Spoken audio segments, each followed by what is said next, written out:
Magandang araw mga kababayan. This is Dante Klink ang II, Chairperson of the Commission on Filipinos Overseas. The CFO is the government agency that helps Filipino immigrants prepare for a successful life overseas. Unlike other migrant-focused agencies, the CFO plays a unique role in strengthening the economic, cultural, and political ties between Filipinos overseas and the Philippines. Even before our kababayan leave for foreign lands, CFO equips immigrants with information and helps them easily integrate into their destination countries and prepares them to become successful ambassadors of Filipino culture and excellence. For us at the Commission on Filipinos Overseas, the global Filipino diaspora is an untapped resource beyond remittances, waiting to be unlocked for intellectual, cultural, and national growth. As we strengthen a fabric that connects the global Filipino community through various programs and initiatives, we transform the challenges of brain drain into opportunities of brain gain. The CFO seeks to nurture the strong sense of Filipino community across the globe, while also encouraging them to contribute to the nation's development. We thank Radyo Pilipinas for giving us this platform to the challenges and triumphs of migration and development.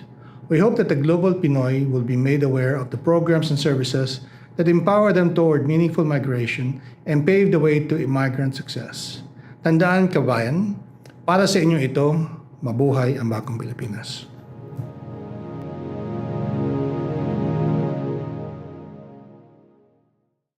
Narito na ang programang mag-uugnay sa mga Pilipinong naninirahan sa iba't ibang panig ng mundo.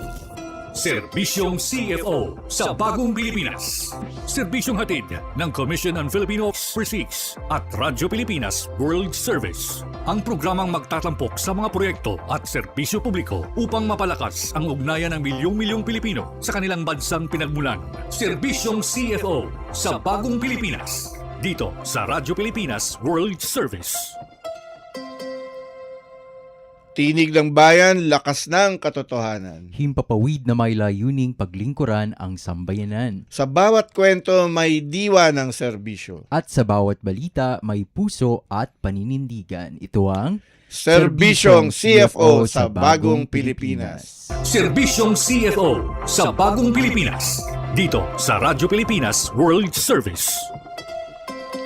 Magandang araw Luzon, Visayas at Mindanao. At magandang araw po sa lahat ng Pilipino saan man sa mundo. Ito ang Tambalang. Jairus Madlang Bayan. At Ares Gutierrez at kayo'y nakikinig sa Serbisyong CFO sa Bagong Pilipinas, ang programang handog ng Commission on Filipinos Overseas at ng Radyo Pilipinas World Service. Ngayon po mga kababayan ay Martes na naman, ika-23 ng Hunyo sa taong 2026. Magtungo po tayo sa mga balita na may kinalaman sa ating mga overseas Pinoys.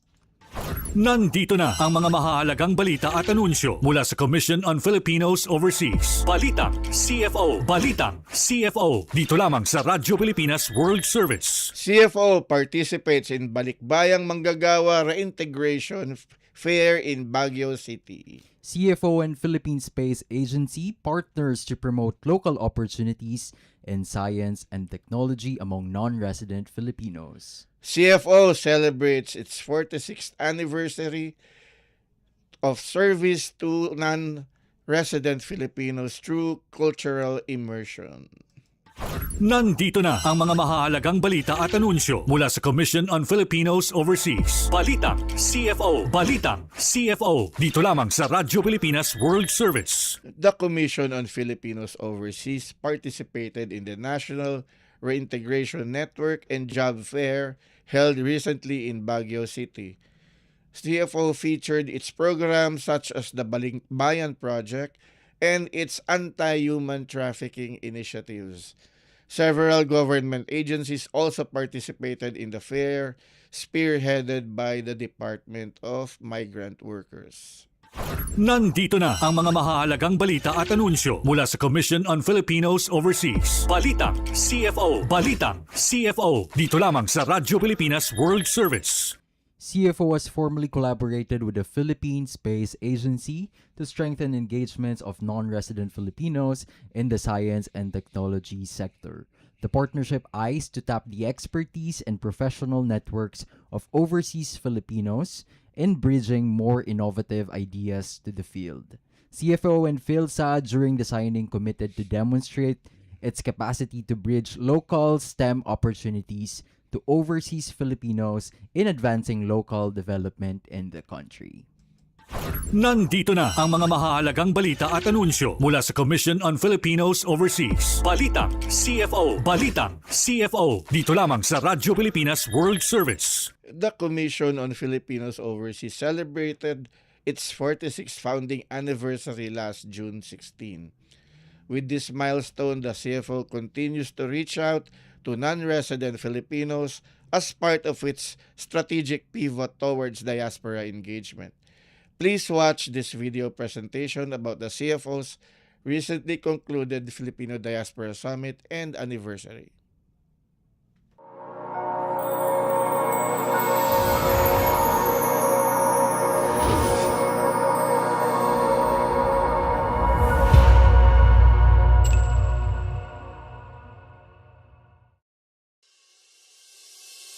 Migration is a defining phenomenon of the 21st century, with Filipinos among the most dispersed populations across the globe. As millions of our kababayans have made the bold decision to reside permanently overseas, a key institution stands at the forefront of guaranteeing the protection and sustained connection with overseas Filipinos. The Commission on Filipinos Overseas, or CFO, is the lead government agency that serves as the strategic architect of diaspora engagement for national development. The CFO was established under the Office of the President on June 16, 1980 through Batas Pambansa 79, signaling a clear recognition of international migration that extends beyond labor mobility and focused attention on diaspora populations and transnational engagement. This diaspora refers to the estimated 6 million Filipinos who are permanent residents abroad, naturalized citizens in other countries, dual citizens, spouses and other partners of foreign nationals, descendants of Filipino migrants, youth, exchange visitor program participants to the United States, and Europe-bound au pairs. Ultimately, it is the CFO's vision for these overseas Filipinos to be able to contribute significantly in 3 ways. Political, by maximizing diaspora soft power, policy influence, and lobbying efforts. Economical, by encouraging diaspora investments, philanthropy, and entrepreneurship in the Philippines. And cultural, by ensuring the youth and descendants maintain a sense of belonging through language, arts, and heritage programs. At the heart of the CFO is program management for national development. These are brain gain strategies that seek to reinvest multidimensional diaspora resources for the benefit of the Philippines. First, to strengthen overseas Filipinos' engagement as national and local development partners, it has the Lingkod sa Kapwa Pilipino or Linkable Program, Balinkbayan, Peso Sense, and Ugnayan. To promote Filipino education, culture, and heritage, it oversees the Philippine schools overseas, conducts youth leaders in the diaspora or U-League modules, and facilitates the virtual Centro Rizal. The CFO recognizes overseas Filipinos and diaspora partners through awards and incentive programs such as the Presidential Awards for Filipino individuals and organizations overseas, Migration Advocacy and Media Awards, Overseas Filipino Centenarians Program, and Celebration of the Month of Overseas Filipinos. The CFO contributes to policy development and data banking by reviewing the economic, socio-cultural, and political environments in the Philippines and host countries, and formulating significant measures that benefit overseas Filipinos. It has supported the passage of the following legislation: RA 10868, RA 9189, RA 9225, RA 10906, and RA 10364. It is actively working on insurance portability for overseas Filipinos to continue accessing their healthcare benefits in the Philippines and abroad, as well as on retirement and reintegration initiatives to support the long-term care of retirees. The CFO also has a range of multi-stakeholder partnerships to carry out diaspora engagement initiatives. At the beginning of the migration phase, the CFO is already working to protect departing Filipinos through the Registration and Pre-Departure Orientation Seminar, Peer Counseling Program, Guidance and Counseling Program, Country Familiarization Seminar, and PIDOS for Exchange Visitor Program participants. These are a range of country-specific services that acquaint Filipino immigrants with fundamental laws, rights, and responsibilities, as well as available support services, making the CFO a stepping stone towards their success. Once abroad, the CFO conducts post-arrival programs, the virtual and in-person town halls, to assess migrants' circumstances and maintain connection with them. The CFO also has programs that address migration vulnerabilities and encourage preventive measures. These are the 1340 Action Line and Community Education Program.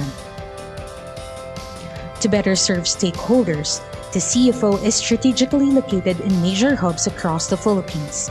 With the main office in Pasay City, it has extension offices in Baguio, Cebu, Davao, and Cagayan de Oro, as well as desks at NAIA Terminals 1 and 3 and Clark Airport.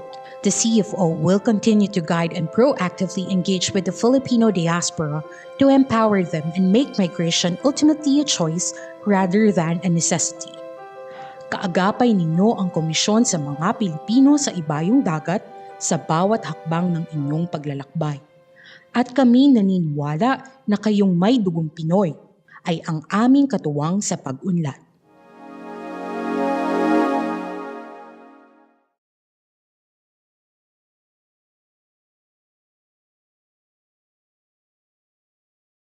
Serbisyong CFO. Dito lamang sa Radyo Pilipinas World Service. Hello, Jairus. Hello Kumusta po, ka Sir naman? Ares. Welcome back po sa akin. Oo, matagal-tagal ka rin nawala. Kaya Dahil nga po, Sir Ares. ito pong si Jairus kasi ay heavily involved doon sa pag-organize nung recent Diaspora yung Summit Diaspora natin. Summit. Congratulations pala sa inyo, Jairus. Congratulations po sa atin, sir. No po. Oo. Nakakatuwa po yung naging resulta ng ating Diaspora Summit, no, sir. At sir, bago ko po makalimutan, Happy Father's Day po. Uy, sa maraming inyo, sir. salamat.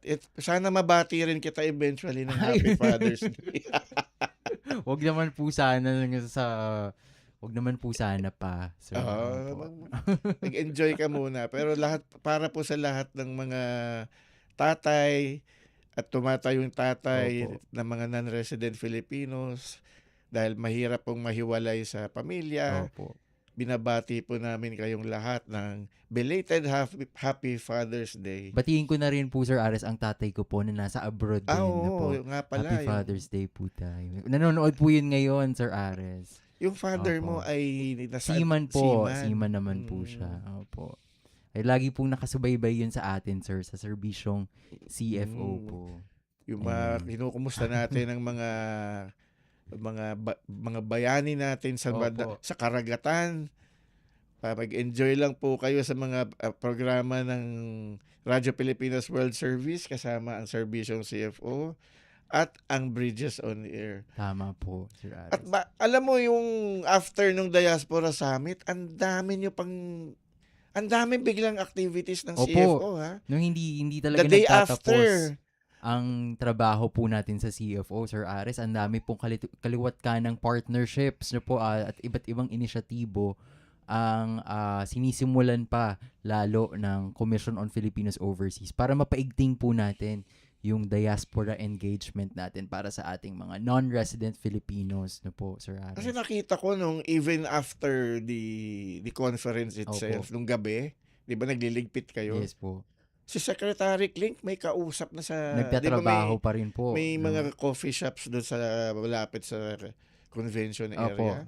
Ano, may mga ka-meeting May na siya. mga ka-meeting na po. And the next day, kayo din yata, parang may mga Opo. kausap na. So, Even, opo sir, even the next day, sir, talagang in-involve din po natin yung ating mga non-resident Filipinos into a cultural immersion, no po, para mas lalo nilang malaman at malinang Oo yung nga pala, ano ating palang ginawa niyo Philippine dun sa culture day and 2? history. Yung day 2 kasi Marami po, no, Oo. Sir Ares. Kasi 'di ba yung ating day 1 po is the summit itself. Oo. Nagkaroon tayo ng mahahalagang discussions na relevant sa ating mga overseas Filipinos. Nung pangalawang araw naman po natin, syempre para na po tong mas fun, mas masayang version ng summit Para na po. parang ang impression ko para siyang senior version ng ULEAD, di ba? Ayun, sir, parang ganoon po, no?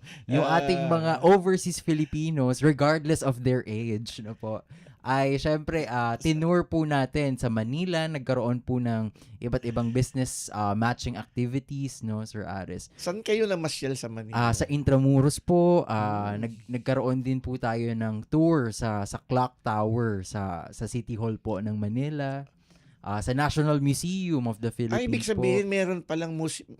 meron palang pwedeng puntahan doon sa Opo, Clock sir. Tower ng Sa pagkakaalam ko po, open din po siya for public sa Oo. City Hall po ng Maynila. Ano po, yung iconic na clock tower po. Oo, yun yung symbol. Pag ng nakita mo yun, Manila. alam mong nasa Manila ka na Opo. di ba? No, sir. Pero tama nga po kayo, Sir Ares, po napakarami pa po nating dapat na itrabaho at dapat pang tapusin, no, at i-accomplish para sa ating mga non-resident Filipinos po.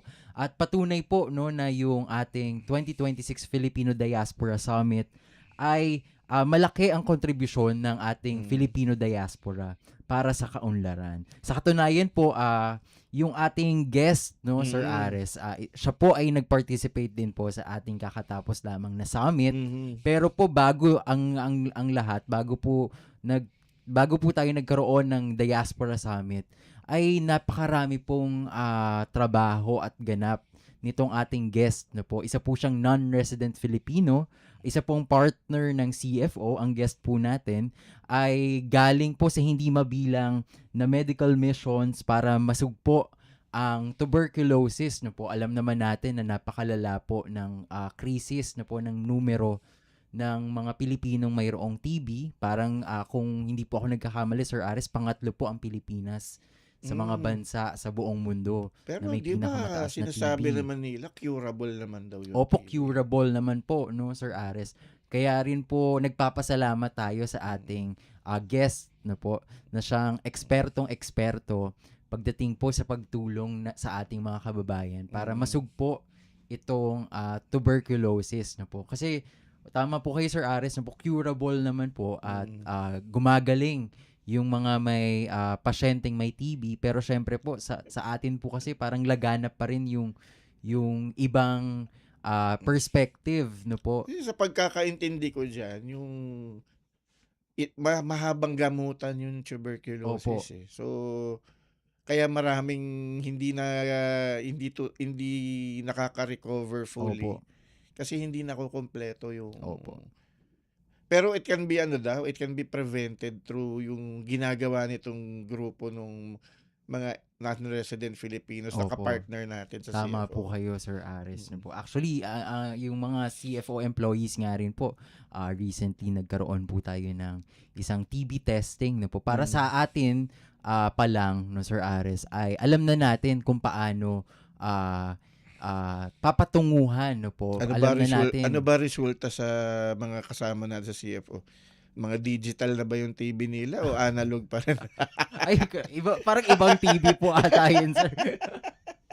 Pero ako ngayon, sir, sa phone na lang po ako nanonood. Sir, hindi na po uso ang TV. Oo nga. Hindi, pero Anyway, ayun po. nagbibiro lang kami ni Jairus, pero it's a serious matter na Opo. nakakatuwa na may mga non-resident Filipinos na working on this program, no, to Kaya nga promote health and wellness. Opo, tama po kayo, Sir Ares. At kaya po wag na natin po sigurong patagalin pa, no, Sir Ares. I-welcome na po natin ngayong araw ang 2021 Presidential Awardee for Pamana at ang Vice President ng Fight Against Tuberculosis, Among Filipinos Foundation o ang FAT-BFF. Walang iba po kundi si Dr. Laura Garcia. Ayan po. Hello po, Doc Laura. Hello, hello. Good morning, Sir Aris, and good morning, Jai. Ayan po. Good morning, Dr. Um, Laura. Are you still in the Philippines o nandyan na po kayo sa inyong lugar? Andito pa po sa Philippines, but Ayun po. we will be leaving this evening. Wow. At talagang ano po, no, binigyan niyo pa po talaga kami, Doc Laura, ng Maraming oras. salamat po for Of giving us your course. time. Opo, maraming salamat po, Doc No, Laura. and thank you for inviting me. Dr. Laura, you are based in New York. Kanina nagkausap na tayo. Opo. So, Opo.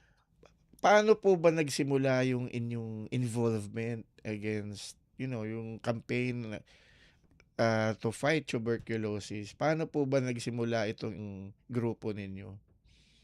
Yes, that's a very good question, Sir Aris. But first of all, I would like to make a disclosure na hindi ang Tagalog ko po ay parang lumang kotse na kailangan i-tune Sige, up ma'am. every Opo. now and then. Kailangan practicein natin yan. So, yeah, but thank you for the opportunity to let me or to allow me to speak in Yes po. Yes, Tagalog, of course, no in problem. ma'am. English. Salamat po. Anyway, the fight against tuberculosis among Filipinos Foundation was born from the vision of our founder and CEO, Dr. LV Barroso, na na-mention na ni Jai. After receiving the Pamana ng Pilipino Award from the Commission on Filipinos Overseas, si Dr. Barroso po ay nagkaroon ng idea to use Yes her po. knowledge, expertise, and network to give back to the Filipino people by addressing one of the country's most pressing public challenges, health challenges, that Opo. tuberculosis. And as for me naman po, as Vice President of the fight against tuberculosis, was a natural fit dahil Dr. Barroso and I shared the same commitment to improving the lives of Filipinos. Si Dr. Barroso po brings extensive expertise in tuberculosis, prevention, treatment, and public health. Opo. My background din naman is in nursing and community engagement. Mhm. Together, we believe that education is the most powerful tools in preventing disease. So when people understand TB, how it spreads, how it can be prevented, and that is treatable or curable, as you have mentioned kanina po, they are most likely to seek care early and support others to doing the same thing. Pupunta Opo. na sila ng doktor, pupunta na sila ng magpapatest na sila. Our mission po is to reduce the burden of tuberculosis in the Philippines through education, prevention, screening, treatment, and community partnership. We focus on preventing future cases through identification of latent tuberculosis infection po. In short, our goal is to build healthier communities and contribute to a future where Filipinos suffer less or fewer tuberculosis. Pero ma'am, Ayun just to po. give context to what we're discussing now, no? Opo. You started your nursing career in the Philippines or dyan na po kayo sa US? I graduated in Silliman po. Silliman Ah, University. Silliman okay. University. Dumaguete. Yes. Opo. So, ganun po ba yun? Kasi as I understand it, yung when you're studying nursing dito sa Pilipinas, di ba parang nag-outreach pa rin yung mga nursing students and Oo nga po. they conduct several drives including anti-TB drive or anti-TB campaigns. Diyan po ba kayo Yes. nakakuha ng parang initial initiative na to venture into this specialization? Ako naman po, doon na lang sa States. Kasi doon lang po namin, or just recently, not recently, but um, lately lang, sa totoo lang po, the latent tuberculosis infection ay something that yung ano natin, the kababayan po natin, at a lot of people don't know about it. Oo nga po. Hindi ko lang nga Ang narinig alam yun. lang natin yung active TB. Meron din pong latent tuberculosis infection na dormant lang in our bodies. And hindi po nakakahawa yun, hindi po natin malalaman na meron tayong latent tuberculosis infection unless we test or we screen for for this type of tuberculosis. Yun yung pong tinatawag natin na skin testing. Mhm. And one of the things po ng latent TB ay hindi nakikita sa X-ray. Mm. So, meron tayong sasabihin natin na, "Oy, I don't feel well." So, magpunta tayo ng health center. Yeah. Magpa-X-ray tayo, baka meron tayong TB. Hindi po nakikita yung latent TB sa X-ray lang po. So, it's Opo. So, parang naalala ko yan nung testing. yung mga bata, di ba po, they under, yung mga, sa mga pediatrician, parang they make their patients Yes. undergo tuberculin test. Yun ba yung skin test na Yes. Skin tinatawag? test na po. Yeah, opo, yun po. Meron din po tayong yung BCG or Bacillus calmette-guerin na vaccine Yung vaccine para po Mm. na ina-administer kapag sanggol pa lang po tayo, no, Doc Laura? meron. Opo. Opo. Ayun po. Yeah. Doc Laura, we're also curious po ni Sir Ares po. Ito po bang foundation po ninyo ni Doc LV, itong FATBFF o yung Fight Against TB, nagsimula po ba siya, siguro po, isa ba sa naging reasons bakit po nagsimula ang Fight Against TB ay dahil po sa inyong PAFIO recognition, Doc Laura? Opo. It's actually one of the reasons why we did this, because it's as I had mentioned, yun ang dream or vision ni Doc LV, and Opo. I share the same vision na kailangan din po natin sa gawin ito sa Pilipinas. Sa United States po, hindi na masyadong maraming latent tuberculosis infection. Konting-konti na lang, because ang mga the employers or mga nagtatrabaho in whatever sectors ay pinapatest ng latent tuberculosis. Opo. So dito po ba And sa Pilipinas, it's not part of the pre-employment, di ba may mga Requirement. pre-employment Opo, no? tests? Opo, sir. Hindi po kasali ang latent I- TB testing doon? I don't think so. That's what we've asked a few people, a few employers dito, na it's not part of their Initial. healthcare, parang yeah, Opo. health.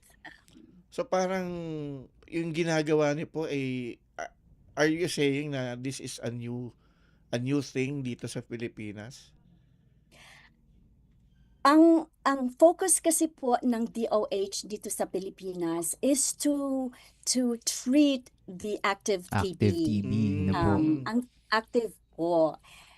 Karamihan, marami din po kasing merong latent tuberculosis infection na walang sintomas, Opo. hindi nakakahawa.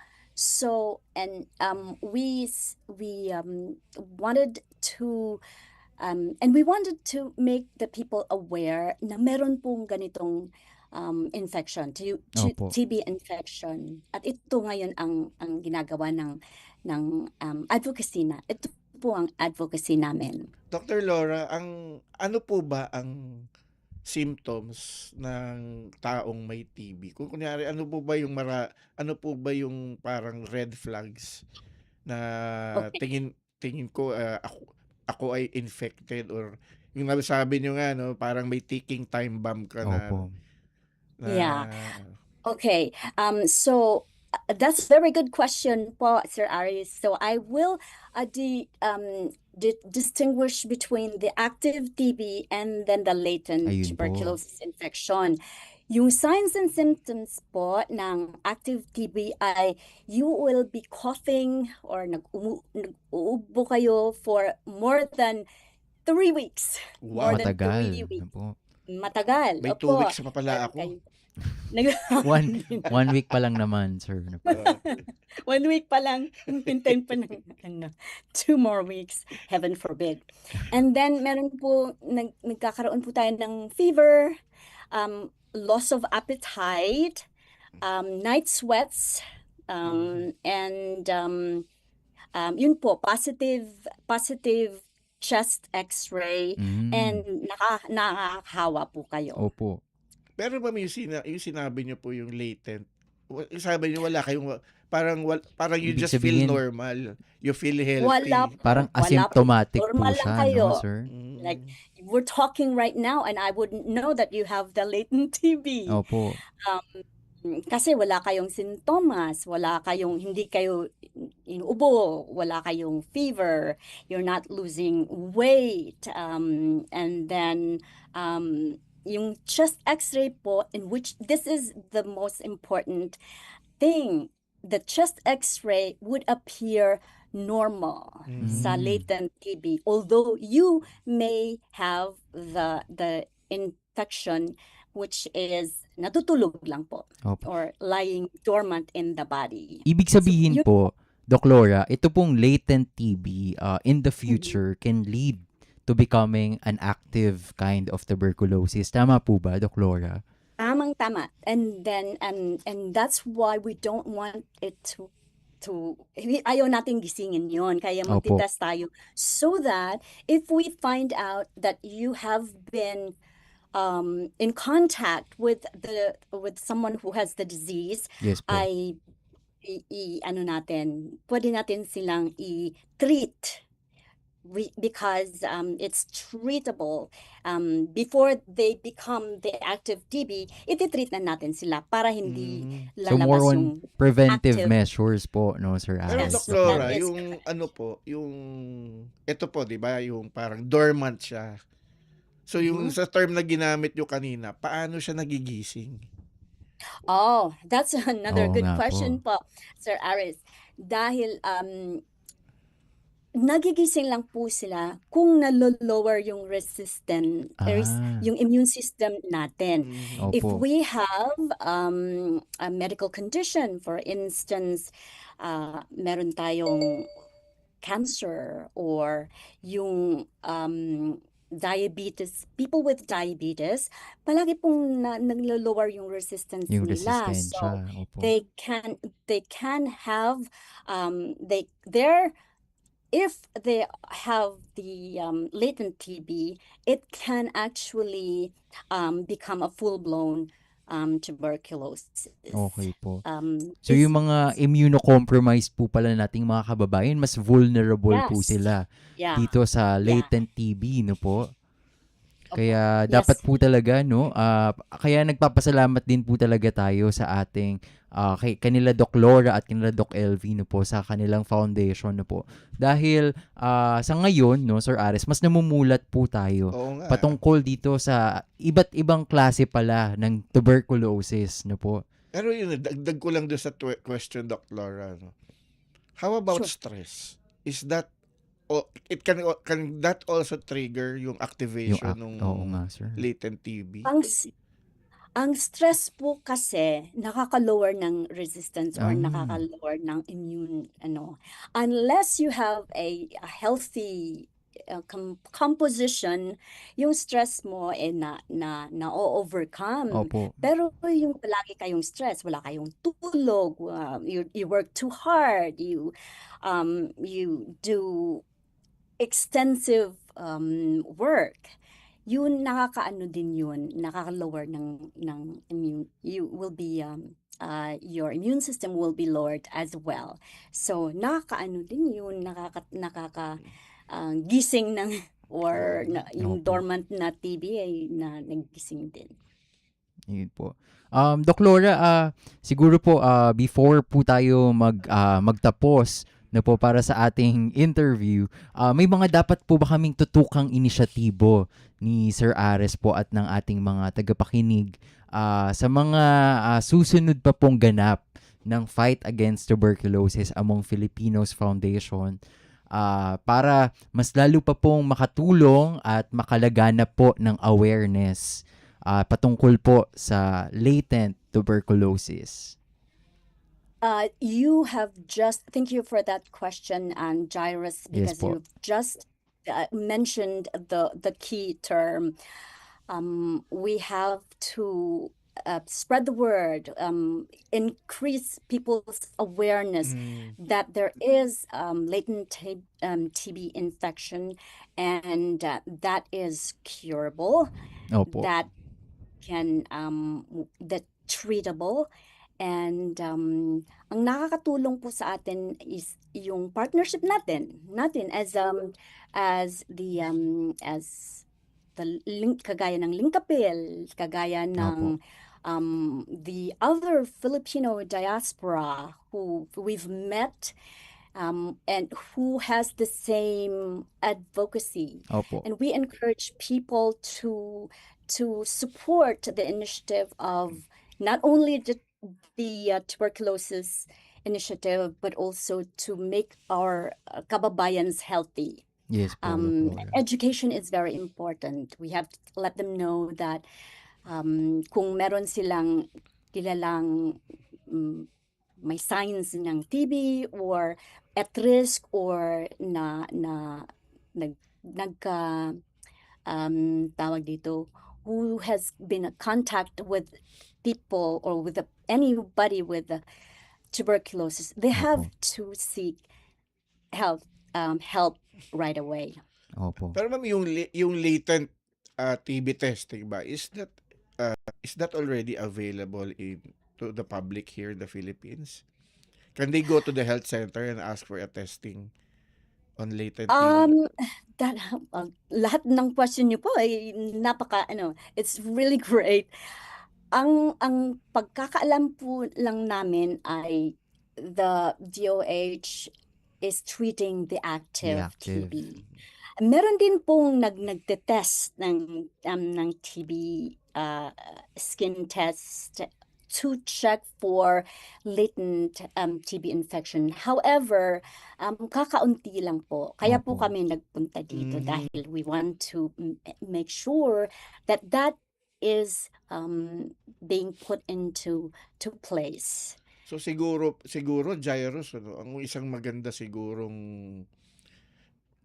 initiative na gawin ng grupo nila Dr. Laura, dadagdag na initiative, no? Parang nagdidikta na tayo nito. Nagsasuggest po. Na yung nga, ipalaganap yung awareness na merong latent TB. Opo. At dapat bigyan din ng programa ng DOH. Tama po. Na hindi lang yung active TB ang bibigyan ng pansin. Bigyan din ng pansin yung may dormant TB. Opo. Yun, kaya nga po. Yung tulad yung ginagawa nila Dr. Laura. Actually nga po sir, sa katunayan po, tama po yung sinabi ni Doc Laura, no po, yung sa partnership po ng ating ng foundation po nila Doc LV at Doc Laura sa tulong po ng Lingkod sa Kapwa Pilipino program ng Commission on Filipinos Overseas. Sa 2 consecutive years po noong 2025 at recently lang po ngayong Hunyo din po nung first week of June, nagpunta po sila Doc Laura at Doc LV sa Ligao City. Pangalawang beses na po yung nasa Ligao City at sa Naga City na kung saan nag-training po sila Doc Laura at Doc LV ng mga medical practitioners, mga national TB coordinators no po, para mas lalo pa po tayong maging aware sa mga health practices po sa kung paano mag-tuberculin skin test. Dapat palaganapin talaga yung mga TB stars natin. No? Opo. Tama po, no sir, kailangan din po talaga ng mas maigting na institutionalization po nitong latent TB with the help and support of our Department of Health. Ano po, Sir Aris? Dr. Laura, since patapos na po ang oras ng ating programa, can we ask you for any message from you from your organization? Opo. Of course. Ano po, simple lang naman po ang message ko. But first of all, thank you for inviting me. Salamat din And po, Doc. my message is simple. Tuberculosis remains a significant public health challenge sa Pilipinas. So while there may be some improvements, babalik-balik po yun. So dahil many of our individuals are facing barriers to diagnosis, to treatment, follow-up, and poverty is another problem, limited access to healthcare, and sometimes communities, ang stigma ng communities. And so ang ano po namin, ang hopes po namin as a foundation is tututukan namin yung tatlong key areas: prevention, education, and partnership. Prevention dahil it includes expanding tuberculosis, the latent tuberculosis screening and treatment. So we can stop TB before it becomes active. Pangalawa po, education. Education and awareness, making people aware that ito ay natitreat natin. Tapos, yun pong education, nakakawala po rin ng stigma, and it can encourage people to go and seek care early. And partnership, yung pangatlong ano namin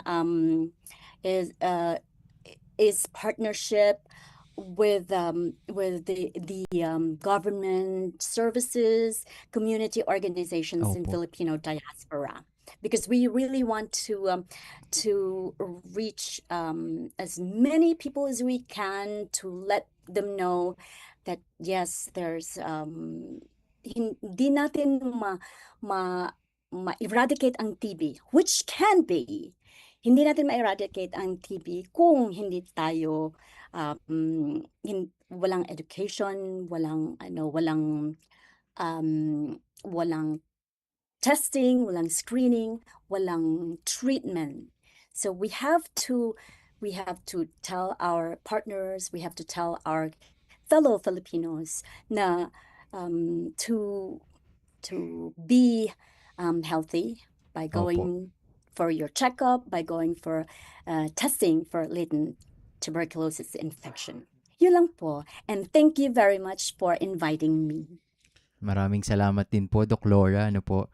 At maraming salamat po. Serbisyong sa bagong Pilipinas. Sa Radyo Pilipinas. World Service. At yan po si Dr. Laura Garcia, ang 2021 PAFIO Pamano Awardee, at siya po ang Vice President ng Fight Against Tuberculosis Among Filipinos Foundation, at sila po ay kapartner ng Commission on Filipinos Overseas sa programa nating tinatawag na Lingkod sa Kapwa Pilipino program, sir. At nagdaan na naman po ang isang episode ng Serbisyong CFO sa Bagong Pilipinas. At sa bawat kwento, sa bawat impormasyon, at sa bawat serbisyong hatid ng CFO, layunin naming mas mapalapit ang pamahalaan sa bawat Pilipino saan mang panig ng mundo. Tandaan, kababayan, basta't serbisyo para sa ating mga non-resident Filipinos. CFO, kasama mo kahit saan man sa mundo. Hanggang sa muli, ito ang Serbisyong CFO sa Bagong Pilipinas. Narito na ang programang mag-uugnay sa mga Pilipinong naninirahan sa iba't ibang panig ng mundo. Serbisyong CFO sa Bagong Pilipinas. Serbisyong hatid ng Commission on Filipino Overseas at Radyo Pilipinas World Service. Ang programang magtatampok sa mga proyekto at serbisyo publiko upang mapalakas ang ugnayan ng milyong-milyong Pilipino sa kanilang bansang pinagmulan. Serbisyong CFO sa Bagong Pilipinas. Dito sa Radyo Pilipinas World Service.